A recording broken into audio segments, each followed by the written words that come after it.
ఈరోజు మనం మాట్లాడుకోబోయే topic allergies. నమస్తే అండి, నేను doctor Bhargavi, doctor care homeopathy clinics.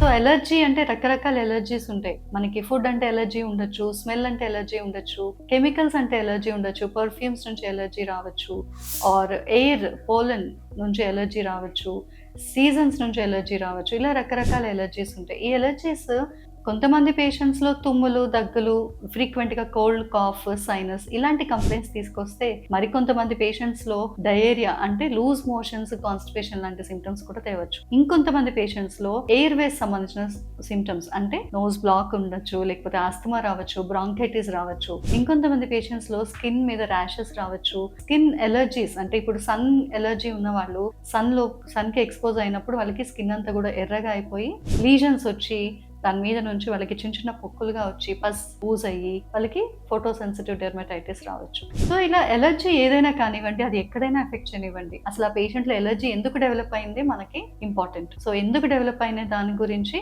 Deep analysis చేసి, రూట్ కాజ్ అనాలిసిస్ చేసి, సైకోసోమాటిక్ అంటే మైండ్ నుంచి బాడీ, మైండ్ లో ఏం చేంజెస్ జరిగింది, స్ట్రెస్ ఎక్కడ ఉంది, రూట్ కాజ్ ఎక్కడ ఉంది అనేది పరిగణలోకి తీసుకుని, తద్వారా అది బాడీలో ఎలాంటి చేంజెస్ తీసుకొచ్చింది అనే పాయింట్ మీద అనాలిసిస్ చేసి, దాన్ని బట్టి ఆ పర్సన్ కి, ఆ పర్టికులర్ పేషెంట్ కి ఇండివిజువలైజేషన్ అనే మెథడ్ ద్వారా, అంటే ఆ మనిషికి ఆ మందులు ఇస్తేనే అది తగ్గుతుంది, అలాంటి ట్రీట్మెంట్ చేసి రూట్ కాజ్ నుంచి పర్మనెంట్ గా సొల్యూషన్ తీసుకుని రావచ్చు. సో మీరు కూడా మీ చుట్టుపక్కల ఉన్న వాళ్ళకి, మీ ఫ్రెండ్స్ కి, మీ ఫ్యామిలీలో ఎవరైనా ఇలాంటి సమస్యతో బాధపడుతూ ఉంటే కింద స్క్రోల్ అవుతున్న నంబర్ కి కాల్ చేసి వెంటనే అపాయింట్మెంట్ తీసుకుని మీ సమస్యకి శాశ్వత పరిష్కారం పొందండి. Thank you.